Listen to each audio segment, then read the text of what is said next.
Hey guys, I'm LoLo with Grateful Gratitude, and we are back again with Mark Friedman. And Frito is an amazing podcast producer. He owns his own company here, and you do everything from A to Z podcasts. I love it. I absolutely love it. That's I get amazing. to talk to people, and I just really am fortunate. I'm gonna put you on the spot though. Okay. Did you ever have a someone come in and do a podcast and it just bristled you, just like, I'm not sure that I can work with this person? Yes. And I don't need specifics. You know who you are. No, just kidding. But you know, there are people who tear us down, that just exhaust us. Only if we let them, though. Well, you're being gracious there, but we are human, and we do see things that, because of our own personal beliefs, we tend to harbor judgment and some different things like that. Okay. Okay. So I just want to talk today because I want to show you this book. I think I was talking to you the other day about it. It's called Rebranding Christianity. And you being in the sports arena for many, many years, you know many brands and slogans, I would say. Just do it. Nike, just do it. But there are things that tarnish brands, right? And honestly, Christianity is a brand. Yes. And you're a very faithful, strong Christian, as I am. And there are a lot of people that are trying to not, I just don't want to hurt somebody's feelings. Just say it. Don't worry about that. That have forgotten what Christianity is. Yes. That they just think going to church on Sundays or tithing, I'm doing my part and I'm a good Christian. We know that not to be true. We absolutely know that not to be true. Yeah. It's really kind of interesting to me because I do think of different brands, and I do think of how their slogans and the messages that they put out there. And you and I have had this discussion in the past, not on camera or on podcast, about, I believe it was Reebok, that came out and did a whole campaign about supporting transgender athletes. You recall? Do I have that right? Is it Reebok? I think you might. I'm not positive, but yeah, I know what you're talking about. But here was a sports brand that truly just immersed themselves in a highly controversial topic at the time, that there really was no gray on. It was black or it was white. And I'm kind of like, I truly believe, like you do, that no matter who you are here, it's not for me to judge you. It's between you and God. Exactly. And you choose what you want to represent. But I'm taught in the Bible to love everyone. Not necessarily am I commanded to like everyone. To agree with everyone. Appreciate differences. We can do that. But to give love and just move on if you can't do more, right? Kind of like that podcast that you're just kind of like, well, I might do that and not do it again. Mm-hmm. So our pastor, Jeff Jones, has written a book, and it's called Rebranding Christianity, because I think if you ask people today, use some words that describe Christians, what would you think? Well, in my mind, it's forgiving, empathetic, accepting, people for people, encouraging, faithful, loyal, fierce, passionate. Okay, now get out of the Bible and think in society.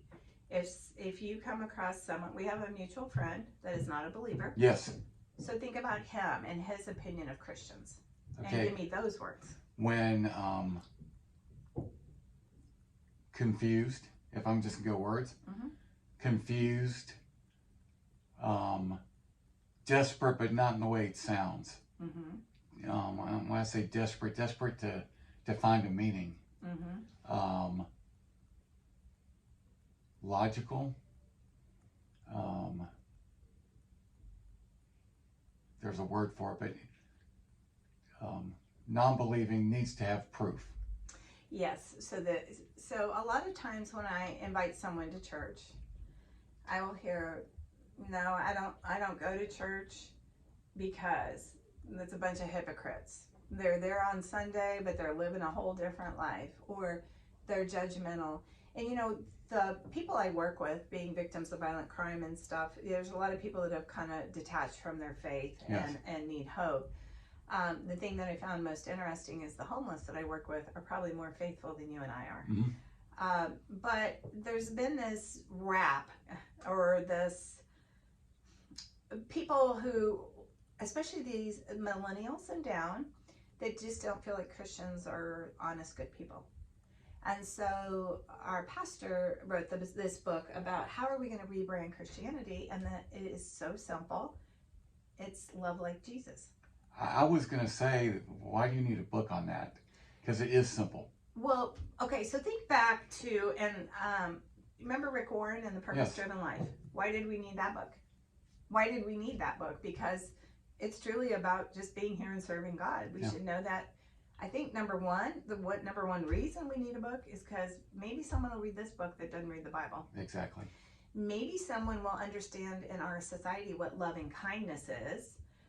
We have a lot of people, younger people, that want to serve, which truly is what Jesus did, but they don't realize they're doing that. They're doing it because it's a feel-good thing for them, and they want to help the environment or whatever.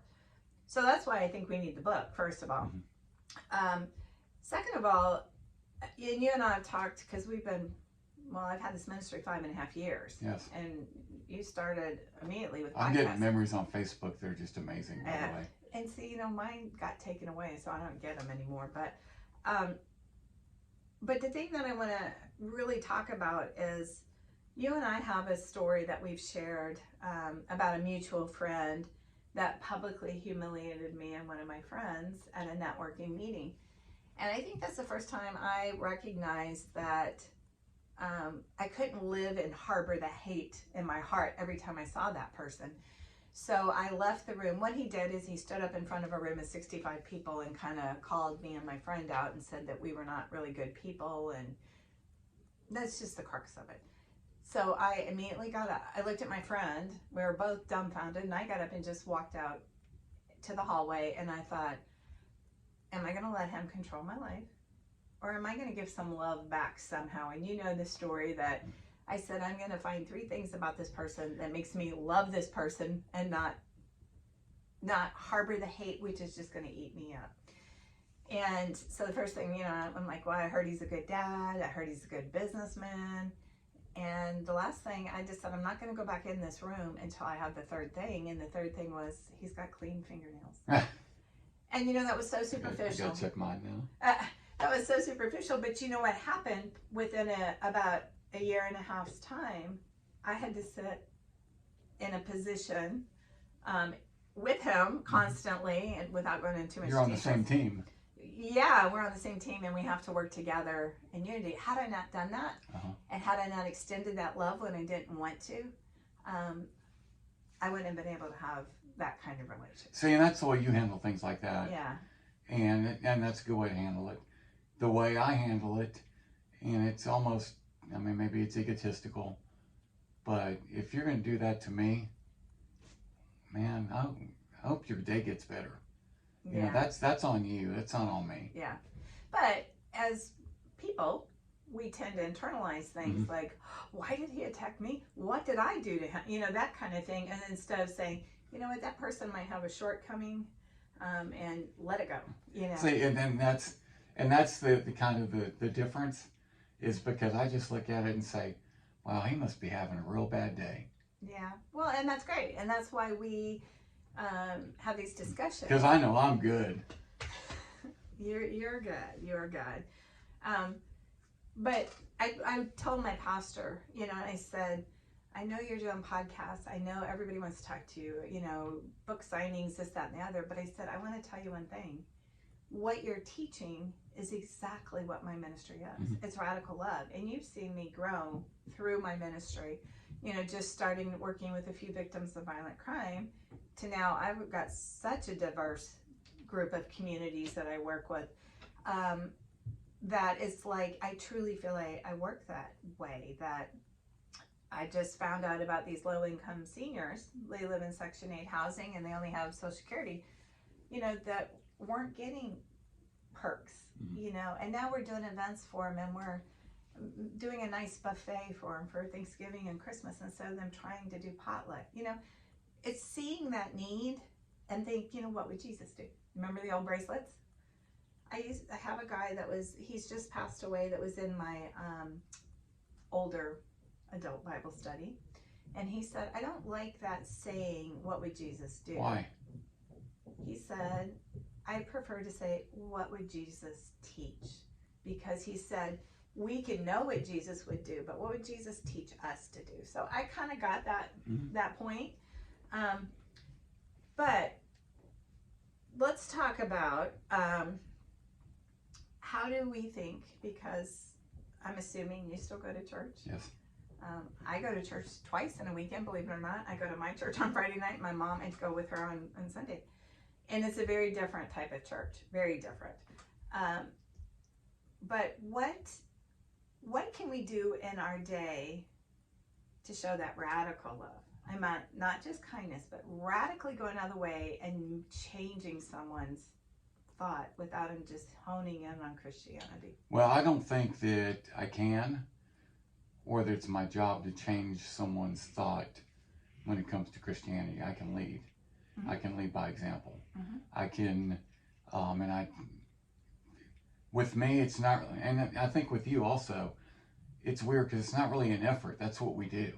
Yes. It's how you live. And yeah, we're going to screw up. We're going to make mistakes. Absolutely. But at the end of the day, and it's just ingrained, and I don't know if it's something, it's not something I taught myself. It's not something I should get credit for in my mind, even though it sounds like I'm giving myself credit. I'm not. Yeah. Is that I really don't have to think about it.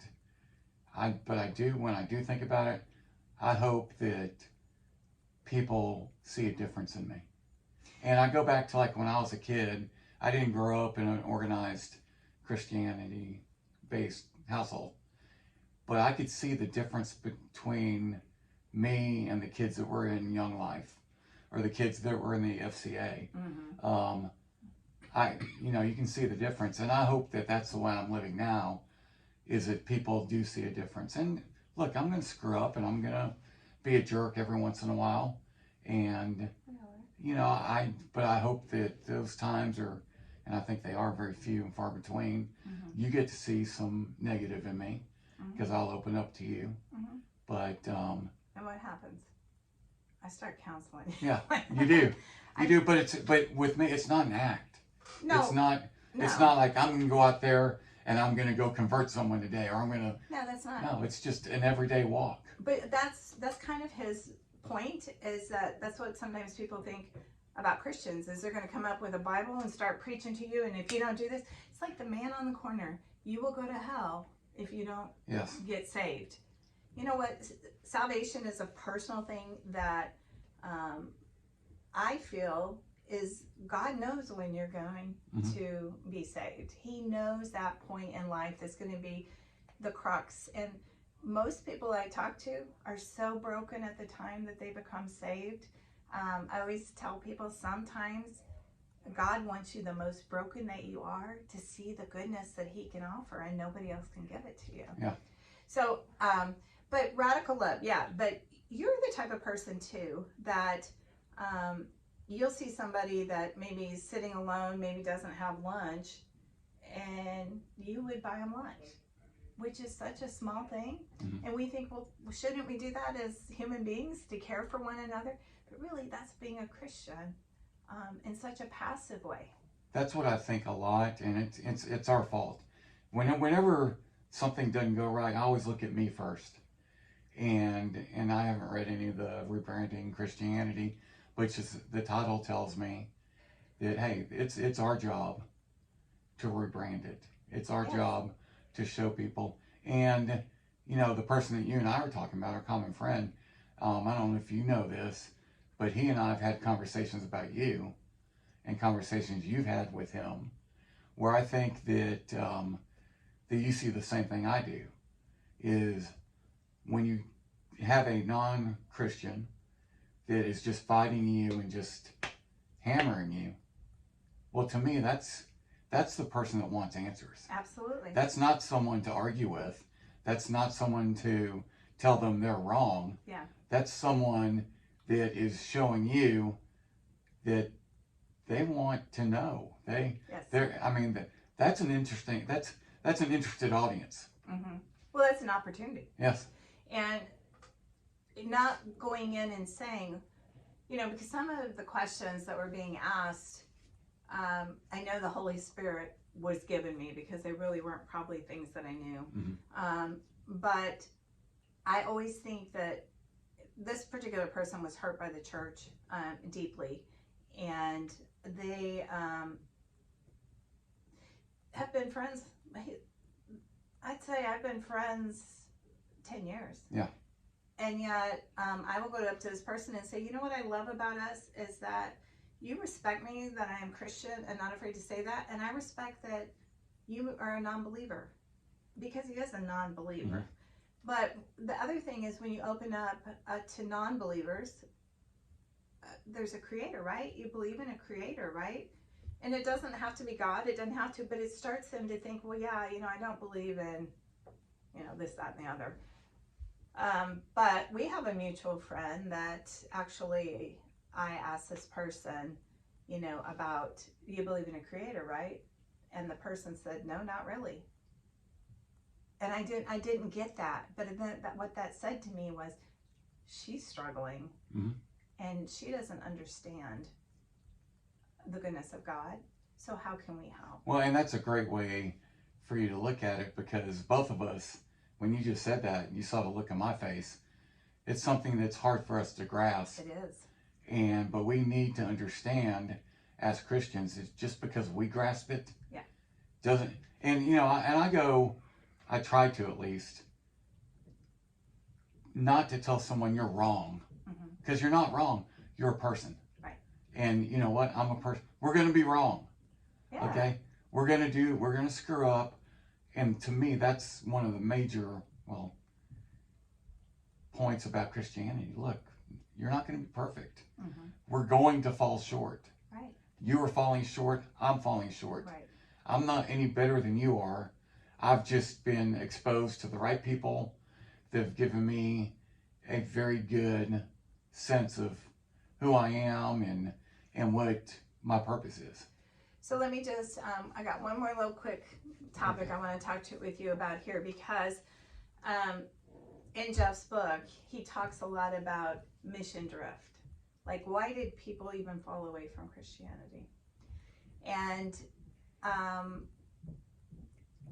you and I know a while back, this hasn't been recently, because honestly we haven't both been so busy, and we haven't been sitting here doing this. There's a lot of people that can't give up not being right. Yeah. So people want you to hear them and know that they're right. And the other thing is, we allow so much politics to influence us. And honestly, those are both times that we have to give more grace, because those particular people who are fixed on, well, I'm right, you're wrong, I'm right, you're wrong, you're crazy, I'm going to prove you're wrong, or, well, such and such president or whatever, he did this, this, and this, and he was so much better, and what we've got now is junk, and you know what? I do that. Yeah, I know, that's why I brought that up. But that's a place for us to say, wait a minute, I'm going to hold my tongue, I'm going to give grace, and I'm going to hear what they say. I do that, but it just proves me right. Yeah, I was going to say you're all over this, but like our friend, someone who's been hurt in the church, that doesn't want to give the church another a chance. And really, to me, the church is a body, but we are one. And each one of us, I say every day, Mother Teresa said, I'm but one stone that's cast to make a ripple effect. And that's what I do. I get up every day and say, what ripple effect can I make? And I talked to you about this, I think, when I guested on Zoe's podcast the other day, that I wanted to keep track of everywhere where the hearts went. I wanted to know every impact I had. And I just felt God say, it doesn't matter, let it go. And last year I did my first community impact report because I was starting to get more money and I felt people needed to know. And, you know, I kind of looked at that list of what I did as one person, of course, with volunteers and support, but I thought, you can make a huge difference too. Yes. And you do. I didn't mean you don't, but you do. Mm-hmm. So, anyhow. Well, we all can. So let's just go through our day. Let's kind of rethink about just that simple tagline, love like Jesus. And you can even put give grace like Jesus, because I think a lot of times we can't give the love because we don't know how to give the grace. Amen. All right. Thanks, Mark.